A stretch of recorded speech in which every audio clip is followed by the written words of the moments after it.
Gusto mo yan. Gusto mo yan. Gusto mo yan. Tama, Pastor Hexam. Gusto ko yan. Bakit nga ba? Matatandaan na dati-rati, pakalat-kalat lang kami sa kalye.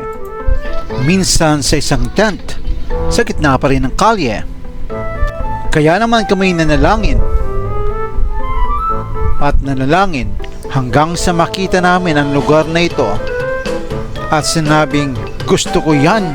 Kaya naman kami ay nagplano, naghakot ng buhangin, nagayos, naglagay ng upuan, nagpintura, at kung ano-ano pa.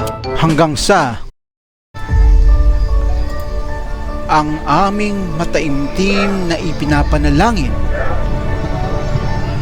ay ngayon natupad na. Purihin ang ating Panginoon. Maasahang ito na ngayon ang simula ng isang magandang bukas para sa pagpapahayag ng mabuting balita sa gitnang bayan. Samahan niyo po ako sa aming paglalakbay bilang isang bahay church. Ako po si Pastor sa uulitin